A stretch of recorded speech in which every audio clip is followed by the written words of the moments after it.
పశ్చిమాసియాలో నెత్తురు చిందిస్తున్న యుద్ధానికి ముగింపు పలికే సమయం ఆసన్నమైందా? అమెరికా అధ్యక్షుడు డొనాల్డ్ ట్రంప్ తాజా వ్యాఖ్యలు చూస్తుంటే అవుననే అనిపిస్తోంది.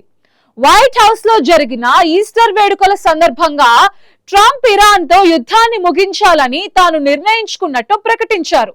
అయితే ఇదే సమయంలో ఇరాన్ అణ్వాయుధాలు కలిగి ఉండటాన్ని తాము ఎప్పటికీ సహించబోమని మరోసారి స్పష్టం చేశారు. అటు అమెరికా ప్రతిపాదించిన కాల్పుల విరమణను ఇరాన్ నిర్ద్వంద్వంగా తిరస్కరించింది. తమకు తాత్కాలిక సంధి వద్దు, శాశ్వత పరిష్కారం కావాలంటూ 10 డిమాండ్లని అమెరికా ముందు ఉంచింది. ట్రంప్ విధించిన మంగళవారం గడువు ముగిస్తే ఏం జరగబోతోంది? ఇరాన్ పెట్టిన ఆ 10 డిమాండ్లేంటి? ఈ స్టోరీలో చూద్దాం.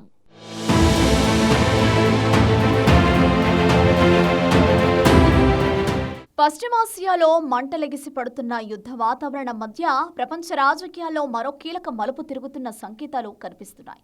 ముఖ్యంగా అమెరికా ఇరాన్ మధ్య కొనసాగుతున్న ఈ ఉద్రిక్తతలపై అమెరికా అధ్యక్షుడు డొనాల్డ్ ట్రంప్ చేసిన తాజా వ్యాఖ్యలు అంతర్జాతీయ వేదికలపై తీవ్ర చర్చకు దారితీశాయి.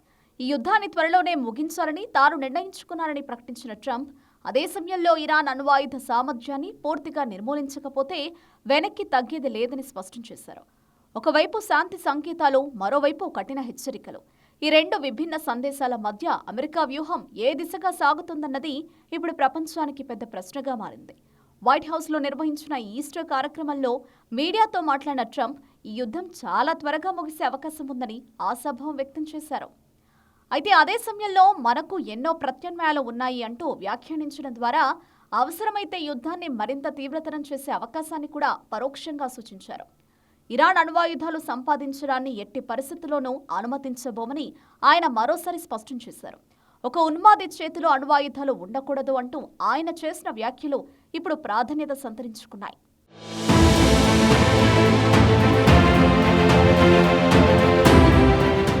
ఇదే సమయంలో ట్రంప్ మరిన్ని ఆసక్తికర వ్యాఖ్యలు కూడా చేశారు. గతంలో ఉన్న ఇరాన్ నాయకత్వంతో పోలిస్తే ప్రస్తుత నాయకత్వం చర్చలకు మరింత సుముఖంగా ఉందని ఆయన పేర్కొన్నారు. యుద్ధం మధ్యలోనే డిప్లొమసీకి తలుపులు పూర్తిగా మోసుకుపోలేదన్న సంకేతాన్ని ట్రంప్ ఇచ్చారు.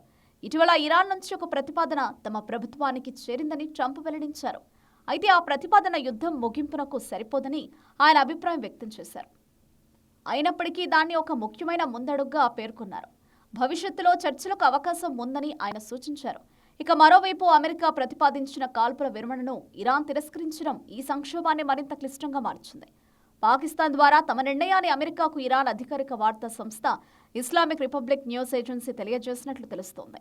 తాము కేవలం తాత్కాలిక సంధికి సిద్ధంగా లేమని, ఈ యుద్ధానికి శాశ్వత పరిష్కారం కావాలని ఇరాన్ స్పష్టం చేసింది. ఇదొక చిన్న విరామంగా కాకుండా భవిష్యత్తులో మళ్లీ యుద్ధం రాకుండా ఉండేలా పటిష్ట ఒప్పందం కావాలని టెహ్రాన్ డిమాండ్ చేస్తోంది.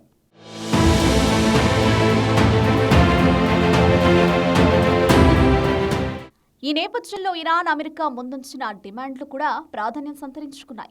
మొత్తం మీద 10 అంశాలతో కూడిన ఈ ప్రతిపాదనలో యుద్ధానికి పూర్తి ముగింపు, హార్ముజ్ జలసంధిలో సురక్షిత రవాణా, ఆర్థిక ఆంక్షల ఎత్తివేత, యుద్ధంతో దెబ్బతిన్న మౌలిక సదుపాయాల పునర్నిర్మాణానికి హామీలు వంటి అంశాలు ఉన్నట్లు తెలుస్తోంది. ముఖ్యంగా మళ్లీ దాడులు జరగవు అనే భద్రతా హామీ లేకుండా ఎలాంటి ఒప్పందానికి అంగీకరించబోమని ఇరాన్ స్పష్టం చేసింది. కైరోలో ఉన్న ఇరాన్ దౌత్య ప్రతినిధులు కూడా ఇదే విషయాన్ని స్పష్టం చేశారు. కేవలం కాల్పుల విరమణతో సమస్య పరిష్కారం కాదని, భవిష్యత్తులో మళ్లీ దాడులు జరగకుండా ఉండేలా స్పష్టమైన ఒప్పందం కావాలని పేర్కొన్నారు. గతంలో జరిగిన ఒప్పందాల మాదిరిగా మధ్యలోనే అమెరికా వెనక్కి తగ్గే పరిస్థితి మళ్లీ రాకూడదన్నది ఇరాన్ ప్రధాన ఆందోళనగా కనిపిస్తోంది.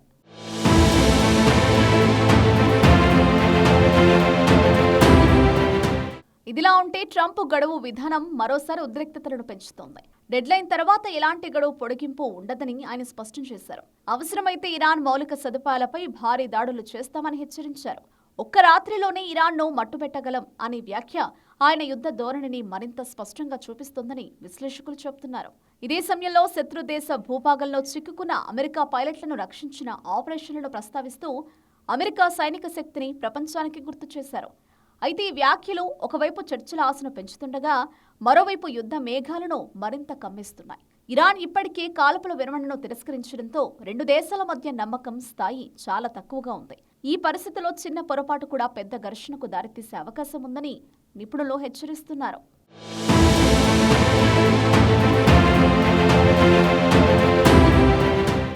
మొత్తానికి పశ్చిమాసియా యుద్ధం కీలక దశలో ఉంది. ట్రంప్ తన గడువు ప్రకారం దాడులను ఉధృతం చేస్తారా, లేక ఇరాన్ పెట్టిన 10 డిమాండ్లపై వెనక్కి తగ్గి చర్చలు కొనసాగిస్తారా అన్నది $1 మిలియన్ ప్రశ్న. అణువాయుధాల విషయంలో ఇరు దేశాల మధ్య రాజీ కుదిరితేనే ఈ యుద్ధానికి ఎండ్ కార్డ్ పడే అవకాశం ఉంది. మంగళవారం నాటి పరిణామాలు ప్రపంచ భవిష్యత్తును నిర్ణయించబోతున్నాయి.